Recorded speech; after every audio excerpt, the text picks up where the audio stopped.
Hello everyone, welcome to my channel PK commerce study. तो friends, आज के इस वीडियो में आप लोगों को मैं पढ़ाऊंगी बिजनेस स्टडीज़ यानी कि क्लास 12th का एक वेरी इंपॉर्टेंट क्वेश्चन लेकर आई हूँ। पिछले वीडियो में हम लोग संगठन के बारे में पढ़े थे, संगठन की अर्थ, परिभाषा, अवधारणा, उसके उद्देश्य, प्रकृति, ये सभी पे हम लोग डिस्कस कर चुके हैं। तो आज के इस वीडियो में मैं आप लोगों को बताऊंगी कि औपचारिक संगठन और अनौपचारिक संगठन क्या होता है, इसमें क्या अंतर होता है, जिसे हम लोग इंग्लिश में कहते हैं formal organisation and informal organisation. तो फ्रेंड्स, मैं बता दूं, ये क्वेश्चन बहुत ही ज़्यादा इम्पोर्टेंट क्वेश्चन है।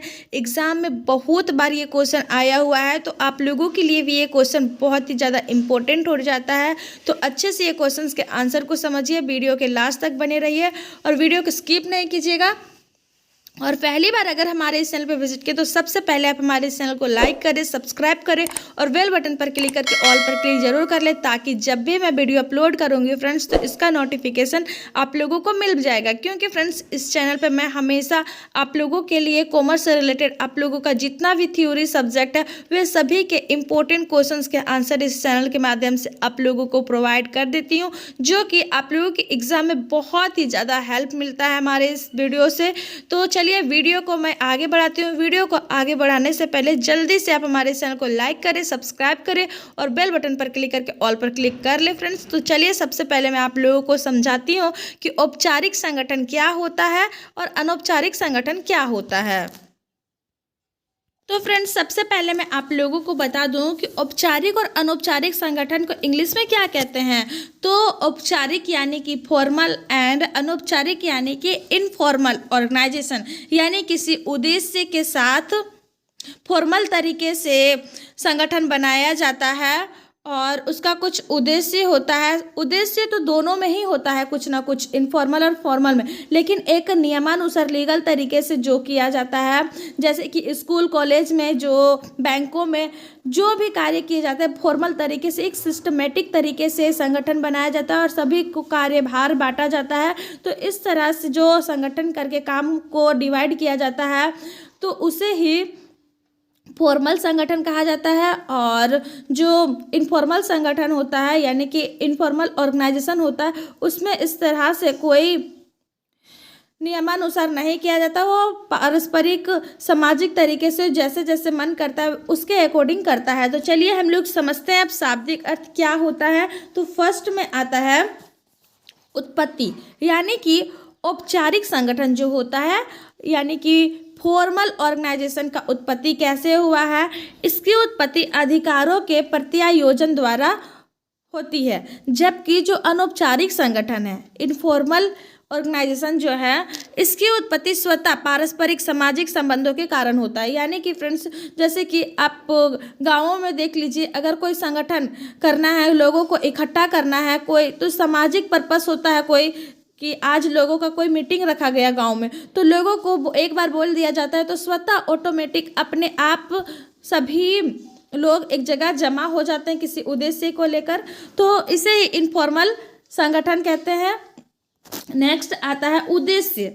उद्देश्य जो होता है यानी कि ऑब्जेक्टिव। औपचारिक संगठन का उद्देश्य क्या होता है, ये संगठन जो होते हैं औपचारिक संगठन में तकनीकी उद्देश्यों की पूर्ति के लिए बनाए जाते हैं। यानी कि जो टेक्नोलॉजी होते हैं, न्यू न्यू टेक्निक्स होते हैं, उसके उद्देश्य के पूर्ति के लिए संगठन को बनाया जाता है। और इनफॉर्मल ऑर्गेनाइजेशन का काम होता है, उद्देश्य होता है, ये जो संगठन होते हैं वो सामाजिक संतुष्ट प्राप्त करने के लिए बनाए जाते हैं। यानी कि समाज में, गाँवों में, जो सामाजिक, गांव से लेकर शहरों तक हर जगह पे कुछ ना कुछ उनका संतुष्टि करने के लिए ही समाज इकट्ठा होते हैं और अपने समाज के बातों को रखते हैं।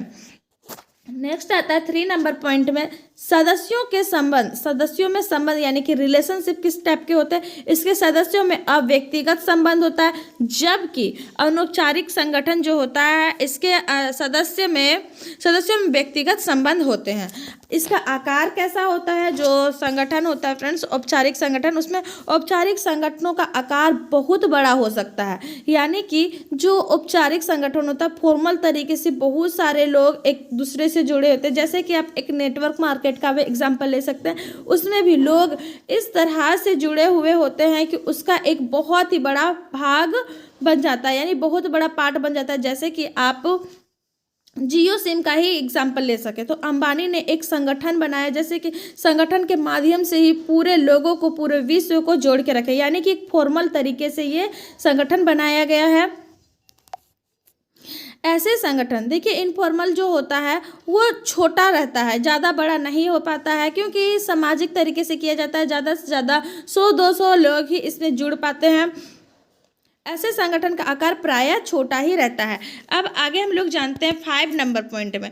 5 नंबर जो पॉइंट आता है इसमें नियम की बात आती है। नियम, अधिकार, कर्तव्य एवं दायित्व, यानी कि rules, rights, duties and liabilities जो होते हैं वो लिखित रूप से होते हैं, यानी कि जो फॉर्मल होता है उसमें लिखित तरीके से किया जाता है कि किनका कौन सा नियम का पालन करना है, किस तरह से अधिकार को बांटे जाते हैं, वो एक डायरी मेंटेन्स कर दिया जाता है।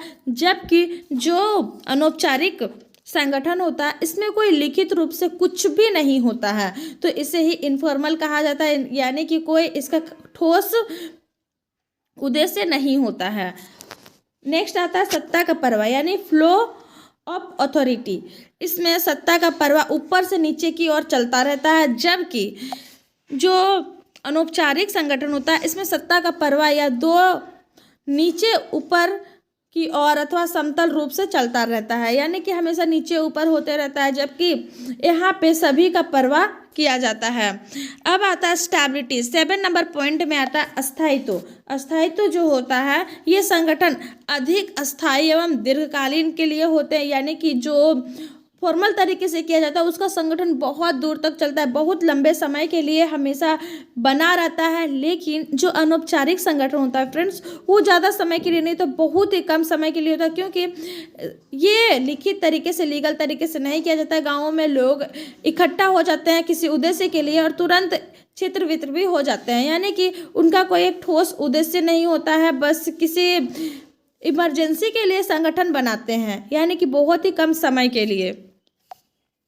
नेक्स्ट आता है अधिकार सत्ता, यानी कि अधिकार सत्ता ऑथोरिटी की बात करें तो जो फॉर्मल होता है, फॉर्मल ऑर्गेनाइजेशन, इनकी अधिकार सत्ता पद के साथ जुड़ी होती है, यानी कि जैसे कि मैनेजर, बैंकों का एग्जांपल ले तो वहाँ पे फॉर्मल तरीके से किया जाता है। बैंक होता है, क्लर्क होता है, फ्यून होता है, तो ये सभी जितने भी इन लोगों का संगठन होता है एक दूसरे से जुड़ा हुआ होता है, जबकि इनकी अधिकार सत्ता व्यक्ति के साथ जुड़ी रहती है, यानी कि कोई एक ऐसी व्यक्ति के साथ जुड़ी होती है जिसका कोई, वो व्यक्ति कभी भी वो संगठन छोड़ सकता है, इसका कोई ये नहीं रहता है कि वो हमेशा के लिए उसी पे काम करता रहेगा। सो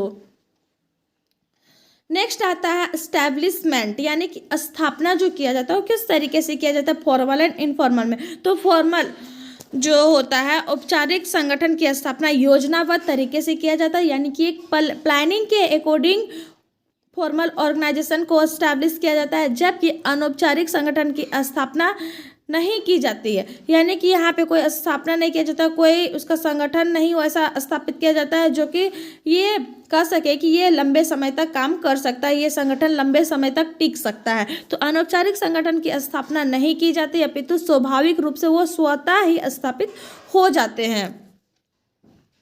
नेक्स्ट नंबर आता है संगठन चार्टों का उपयोग, यूज ऑफ ऑर्गेनाइजेशन चार्ट्स। जो औपचारिक संगठन का प्रदर्शन होता है उसे प्रदर्शन करने के लिए संगठन चार्टों का उपयोग किया जाता है, जबकि अनौपचारिक संगठन में संगठन चार्टों का उपयोग करने का प्रश्न ही नहीं उठता, यानी कि यहाँ पे कोई चार्ट नहीं बनाया जाता है। और जो फॉर्मल ऑर्गेनाइजेशन होता है वहाँ पे एक चार्ट बनाकर कार्य किया जाता है कि कौन कौन से कार्य को कब कब करना है, किसके द्वारा किया जाना है, जबकि इनफॉर्मल संगठन में ऐसा कुछ भी नहीं होता है, यानी कि अनौपचारिक संगठन में। नेक्स्ट आता है इसका स्कोप, यानी कि क्षेत्र कितना बड़ा होता है।